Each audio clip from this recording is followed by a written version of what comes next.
got fitted Japan.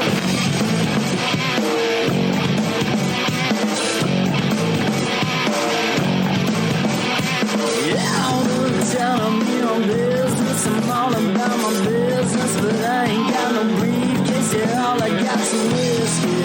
Open that whiskey, bring it to you.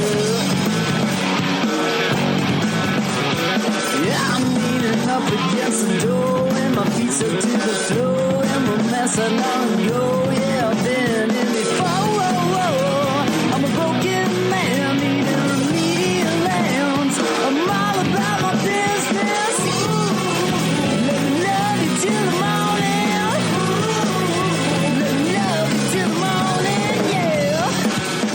What's up, faders? Welcome to yet another action-packed episode of Got Fitted Japan, and I am your host, Johnny. And as you fine folks know, Got Fitted Japan is about two dudes, booze, Japan, and the news. And this is episode number 726. And faders, this is a very special episode because we're here in Tokyo at Gallery Conceal Shibuya for Tokyo Art Tank Volume 10. And faders, it is my great pleasure to introduce to the show the man, the myth, the legend, John Gebbia. John Gebbia, Peace. welcome to Got Fitted Japan. Thank you so much for being here today. This is my pleasure to be here. And this is actually not your first time on Got Fitted Japan. This is like your third time? Fourth time? I don't know. A few times I've been on, and I've been out here to Tokyo 13 times, so who can count anymore, you know?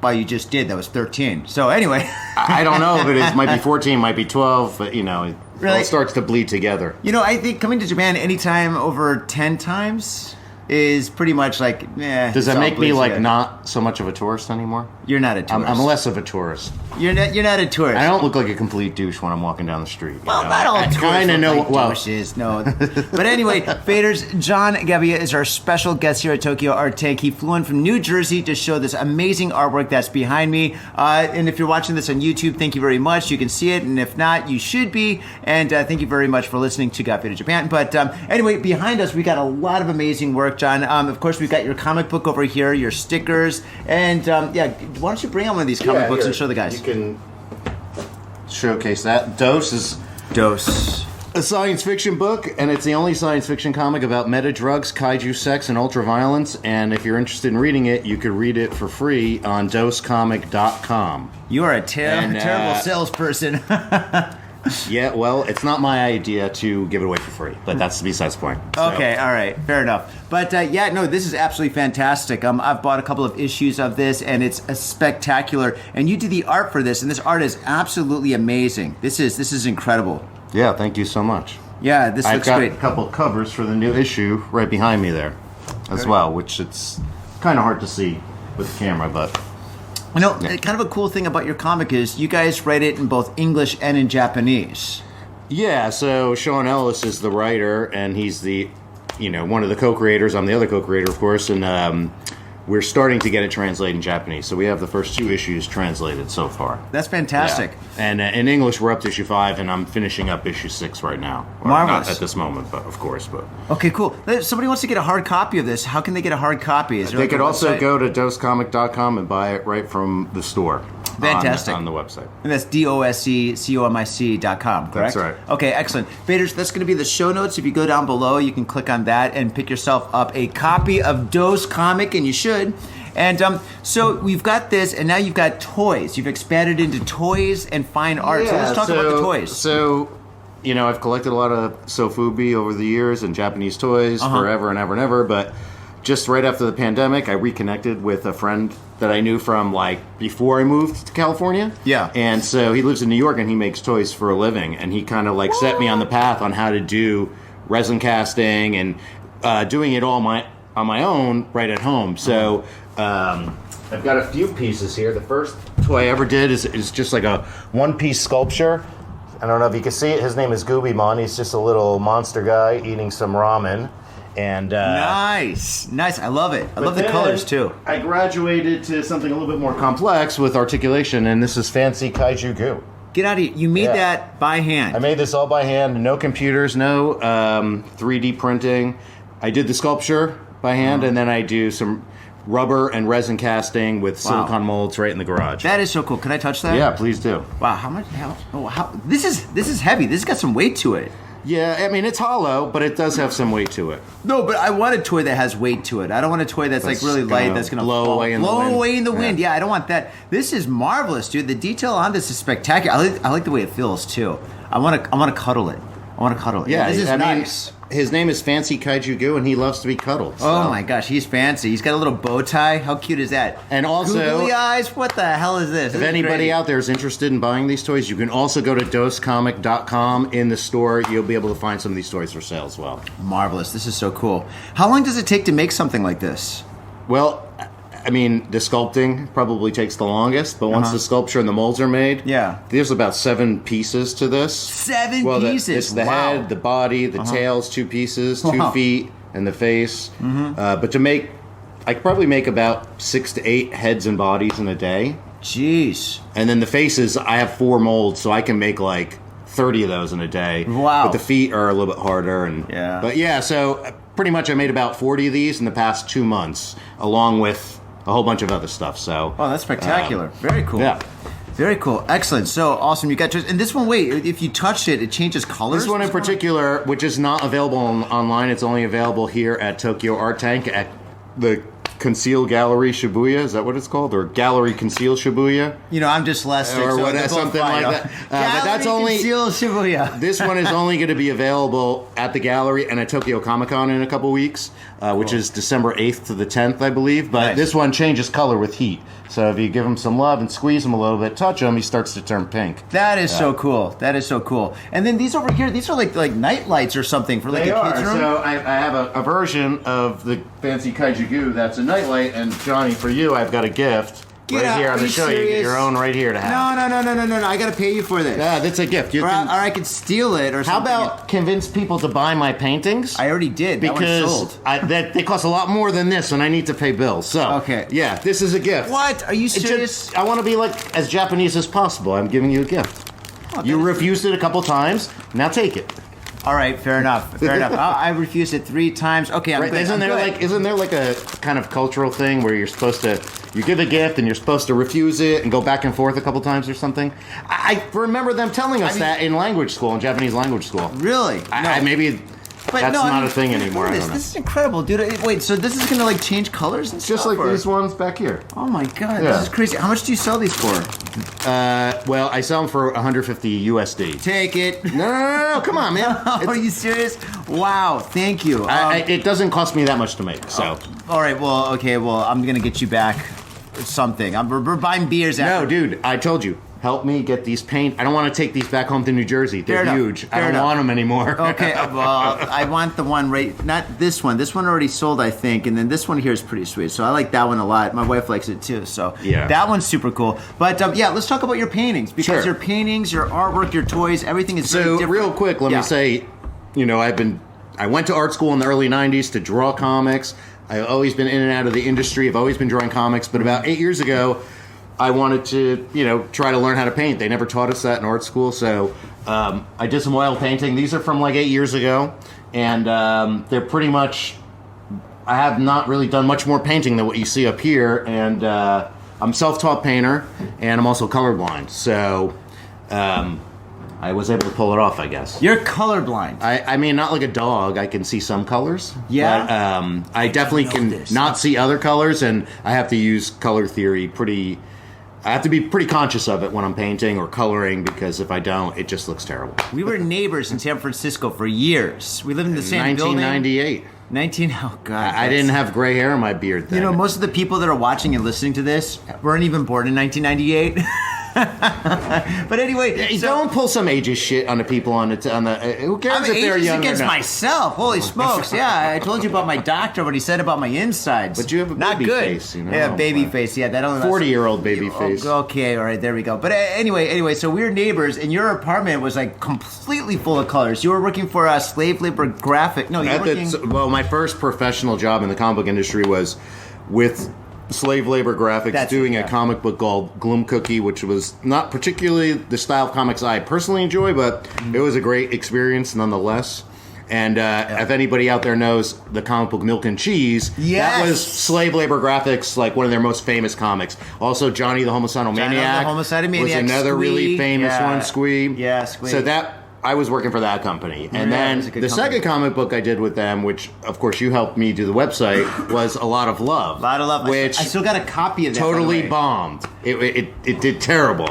But I mean, you Bring know, it what back. can you do? You got to try, right? So Can somebody still get that somewhere? I mean, that you was get a on great eBay comic. for sure. That's for sure. Definitely. I don't think slave labor graphics is even around anymore.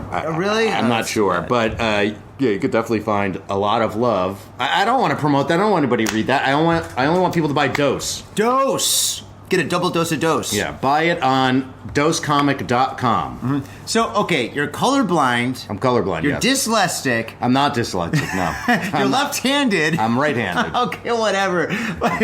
But you make these amazing paintings Yeah, up here. yeah. Thank you. So, but the thing is, all right, if you're colorblind, how do you get these colors to look so sharp and vivid? I mean, that's spectacular. You know, again, like I said, I rely heavily on color theory, and I mean these are a little bit more complicated. Yeah. But when I do like the comic book coloring, Yeah.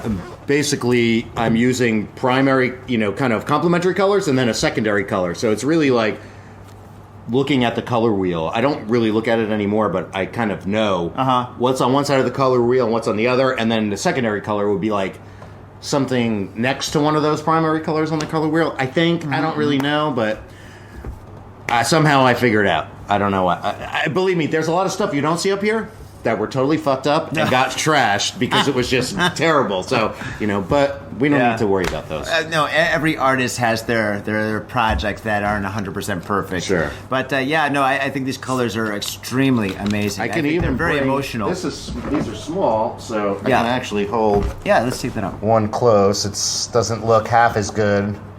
No, that looks to great. people. What are you talking Well, about? I'm saying it looks a lot better in person, but anyways. Looks very cool. What do you use for varnish? Varnish? Yeah. Like a top coat or whatever? Top coat, really? Yeah. I mean, well, these love- are. Oh, this is probably. I don't remember what the medium I used with the oil. Probably linseed This oil. is nerd talk, or- by the way. Art nerd stuff. But really, I think the varnish on that is spectacular. It's really it's not. great. It's not a varnish. It's a. I mean, I know what you're saying. It's like some kind of oil. I don't remember. I don't remember. It's a gloss. Yeah, it's just varnish. Let's just leave it at that. It's a varnish. It's shiny. But also up here, you made these with Now, oil paints and so also these wax. big ones right here. Yeah. I paint a little bit differently, and the medium I used with these oil paints were wax. Yeah, so it's a type of wax that you buy at the art store, and it creates a matte finish. Yeah. But not only that. Yeah, I was thinking about that. Yeah. It makes the paint real thick, and you can do what they call impasto marks, which is basically the three-dimensional brush strokes within the paint. So Yeah. you can't see it, with the camera, but if you were to look at it closely, you could see all those brush strokes and stuff in there. It looks really cool. Really Yeah, cool. thank you. Yeah, wow. And all right, stupid question. All right, these paintings are a little bit old, but how long did it take for you to make, let's just say, that one over there? That looks just like me. This one? Again, like, it's hard to tell, but because I would be working for a couple weeks at my job, then off and on and off because I was freelance. Yeah. I don't know, like, in hours, maybe, I don't know, a week? If I worked on it 8 hours a day, I'm not really sure. I don't remember. I gotta Okay. be honest with you. Cool. But Good like answer. these small ones right Yeah. here, which was like the last time I did oil paintings, I had about 10 other ones. So I had about 12 paintings I did about this size within a week. Within a week. God, Yeah. man, that's fantastic. Do you do, these are beautiful. These are really beautiful. Do you do commissions? Of course I do. I'm an artist, which means I'm a whore, and I'll draw anything for money anytime. That's right, kids. He's a whore. Right? A dirty whore. If you're the type of artist that won't sell anything and overprices it because you want to get rid of it, you're not an artist. An artist is a whore and will do anything artistically for money. That's my opinion, anyways. And that's a show. I'm an art whore. Thank you so much. This is absolutely spectacular, and I know you're running out of time and stuff because people are going to come in. We're going to have to socialize. Oh yeah, But, I gotta get ready to sell all this shit. yeah, we're going to sell all these tonight. But better. what do you think about Tokyo Art Take? What is your opinion of this show? I'm really impressed, especially I think last year when we were talking about this, like, I was pretty happy for you, happy for you that, like, not only you're just doing your art, that you're actually creating an art community, and you're, I think one of your strong points is promoting and getting people to kind of gather to this stuff. And like you said, the first ones were real small. Now you've got lines coming out the door. You even have to hire a bouncer or security at this neck this one hired because the there's going to be so military. many people here on Saturday. So We got the Marines. it's really awesome that you're growing as an artist and like kind of creating this community, and seems like a pretty cool place to sell art and to kind of just hang around and have a good time. You, man. Thank you. Dude, that's really nice. Thank you so much. Yeah. All right, John. Thank you so much for being on the show. Yeah, man, of course. I'm Thanks, really man. happy to be here. You All know? right, let's get drunk. Peace. All right, peace. Yo, faders, the holiday season is slowly creeping up, and there's only one way to stay ahead of present panic, and that's by shopping for the holidays early. This year, don't stress about finding something cool for your friends, family, and or significant other. Get something special and unique by commissioning an original popsicle painting from yours truly, or by purchasing a masterpiece from the Spilt Inks website. Yo, that's right. Look down in Got Faded Japan's episode notes and click on the Spilt Inks website link and take a look around and find something exciting. So this year, forget about the holiday rush, forget about stress, and forget about stressing on getting a cool present for that special person. This year, take care of yourself. And you can only take care of yourself by getting an original piece of artwork that's gonna last you and or that significant other, friend, family, boss, neighbor, enemy, whatever, that's gonna last them a lifetime. All right, Saito-san, cut off the Christmas music. It's not even December yet. Are you in Harajuku with some out-of-town friends or your family or significant others? Yeah!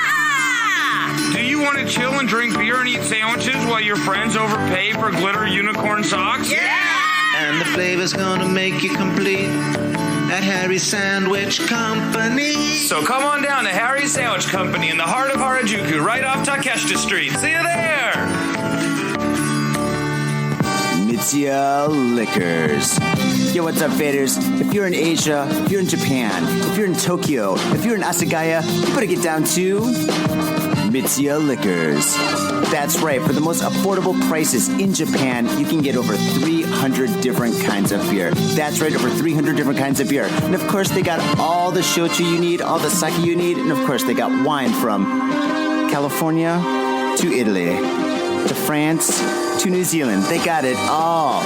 When I say they got it all, they really, seriously got it all. There's no joke about that. So get down to Mitsuya Liquors. And if you go in there and you say, Got Faded Japan, you will be more than welcome to go into their back room and drink those beers that you just purchased. That's right, Got Faded Japan at Mitsuya Liquors. And 3 times a week, they have a sushi chef there. So get your sushi on, get your drink on, get your fade on, and come on down to Mitsuya Liquors, located comfortably in Asagaya, about 5-minute walk from the station. Mitsuya Liquors. In Tokyo and craving soul food? We've got just the place for you. Soul Food House in Azabu Juban. Check out what we do at soulfoodhouse.com. Come by and taste the love. We look forward to feeding you. Hey, what's up, faders? It's your boy Johnny, and if there's no news, it ain't Got Faded Japan, so I am here bringing the news. And before I bring the news, I want to say thank you very much to a very special fader who saw this painting on one of the past episodes and inquired to purchase it and actually purchased it. So, Mrs. H, thank you so much. And it really means a lot to me that you're supporting me and my artwork by purchasing it. And faders, if you want to buy any of my artwork or any of the stuff that the paintings that you see behind me or whatever, that one there's for sale. But thank you so much. I really, really, really, really appreciate it. That's wonderful. Thank you. Okay, without further ado, let's move forward with our news. Okay, this story takes place in lovely Osaka. Osaka, aishiteru. Mwah. Japan's oldest person dies at the age of 116. My goodness, could you imagine living to be 116 years old? Oh my goodness, that's got to be absolutely epic. I mean, the things that you've experienced and the how you've seen the world change has got to be just unbelievable. I mean, 116, she probably survived both world wars and disco. Oh my goodness. Okay, so let's begin. Fusu Tatsumi, a 116-year-old, recognized as Japan's oldest person, died of old age Tuesday, according to the city official of Kashiwara in Osaka Prefecture, where she lived. Born on April 25th, 1907. 1907. My goodness. Tatsumi had recently spent most of her days in bed at a nursing home in Kashiwara and often greeted the employees working there. The facility said, adding that she was well until Monday morning, eating her favorite bean paste jelly. Maybe that's the secret of life, Japanese food. I mean, it's healthy, it's delicious, it's amazing. She lives in Osaka. Osaka's got some of the best cuisine in the country. Takoyaki, okonomiyaki, very delicious. Bean paste jelly. We should look into this. She became the oldest living person in Japan in April last year following the death of a 119-year-old woman in Fukuoka, another place that's famous for delicious food, according to the Health, Labor, and Welfare Ministry. As of January this year, the world's oldest living woman is Maria Baranes Marrara in Spain, who is now 116 years old. My goodness, it's the magic age. She was born on March 4th, 1907, according to the Guinness World Records. It's got to be the food. It's got to be the food. Spain has delicious food. Tapas are amazing. Fukuoka's got great ramen. Osaka has takoyaki. Love takoyaki. It's got to be the food. Food. You are what you eat. Okay. Speaking of food, let's continue with that theme. Next story. Metal fragment in donut sticks in the customer's throat. Oh my God, that is terrible. Donuts are delicious. Tokyo, December 14th. Wow, December 14th. That's today. A customer suffered throat injuries during surgery from a donut containing a heavy metal fragment sold in a restaurant in Ibaraki. You are what you eat. Does that mean this guy is officially heavy metal? The tourist park in Ibaraki Prefecture announced Wednesday that it has voluntarily recalled the matcha donuts that had been contaminated when a part of the flour sifter came off. Oh my goodness. That is bad. And matcha is delicious. And Japanese matcha is absolutely amazing. If you don't know, it's like green tea flavor. And they got matcha ice cream, matcha cookies, matcha donuts, and it is spectacular. I am so hungry. I'm going to have dinner right after this. I'm going to eat out like a pig. I'm going to pig out like a pig. That's what I'm going to I'm going to stop drinking beer. That's what I'm going to do. Okay. A metal fragment became stuck in the customer's throat, leading to pain and bleeding, requiring surgery to remove the object. The patient is currently under observation. Oh my goodness. The manufacturer said, quote, "The foreign object that caused this incident originated from the wear and tear of the flour sifter during the manufacturing process. We deeply regret the lapse in our quality control system." This is very unusual because Japan has high quality in everything it does. The cars, high quality. Electronics, high quality. The food, very, very, very high quality. Some of the best restaurants in the world are right down the street in Tokyo. Okay, all right. Last sentence. This issue was discovered after the customer contacted the park on December 8th. Oh, man. Oh, my God. Could you imagine eating a donut that has metal in it? Oh, God. Jeez. Oh, that's terrible. Donuts are soft. Metal is hard. Ugh. Anyway, all right. Obvious observation. Okay, next story. Okay. Okay, here we go. I should have had these more set up, but that's okay. Neighbor caught red-handed cutting off elderly woman's ear over noise dispute. Okay, if he's caught red-handed, is it because of blood? I mean, come on. Oh my gosh. Tokyo, December 10th, news on Japan. Police have arrested a 74-year-old man following a gruesome attack on an elderly woman who suffered severe injuries with her left ear cut off and her right ear slashed. My gosh, that is horrible. At around 11 p.m. on Friday night, an emergency call was made reporting a woman crying for help in an apartment in Nishikoya, Edogawa Ward in Tokyo. When police officers arrived at the scene, they found an elderly woman in her 80s bleeding from both ears. Oh my goodness, that is horrible. Police questioned a man nearby who admitted to breaking into the woman's apartment and slashing both her ears. Oh my God, how do you even do that? Wow. That's terrible. The man was arrested on the spot for assaulting the woman with a knife, causing injury. The woman's left ear was severed and her right ear was badly cut, but she remained conscious. About half a year ago, he started complaining about the noise of the neighbor, the sound of the bath, and kept complaining every time, said the source. The police are continuing their investigation. Oh my gosh, that's the end of the story? Oh my God, because she's taking a bath? I don't know. So if she's elderly, she doesn't have a job, she's probably taking a bath in the middle of the night or something, pissing this guy off or whatever, but geez Louise. Usually people complain about like noise from music. Wouldn't it be crazy if she was like a guitar player and she's just playing like Slayer every single night? And the guy's like, I can't take it. Sounds like something from a Twisted Sister video. We're not gonna take it. No, we ain't gonna take it. Oh my gosh. But, oh my God, he was caught red-handed. That is funny. That is funny. Oh my gosh. I don't know who translates these articles, but I swear to God, sometimes, all right, they're often written kind of weird, or like the grammar is kind of like off, and sometimes they are pretty witty, and I'm going to give it to which news? This is newsonjapan.com. Newsonjapan.com. You're pretty funny. All right, faders, thank you very much for tuning into this very special episode of Got Faded Japan.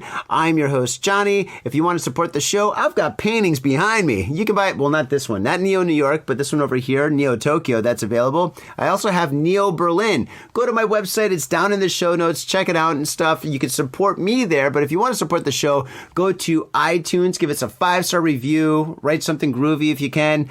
We are on YouTube, obviously. Subscribe, tell a friend. We're actually all over the internet, so just type in Got Faded Japan and support us. That'd be absolutely fantastic. And, we will see you on the flip side. Thank you very much, and peace! Woo! My own brother, a goddamn shit-sucking vampire. Oh, you wait till Mom finds out, buddy.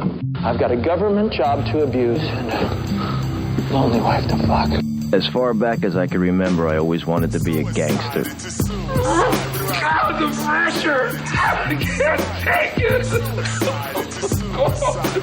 I can't take it!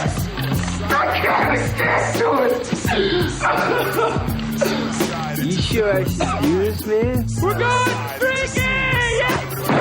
We came, we saw, we kicked his ass! Your move, creep. Oh, man. I will never forgive your ass for this shit. This is some fucked up repugnant shit. Ah, fuck it, dude. Let's go bold.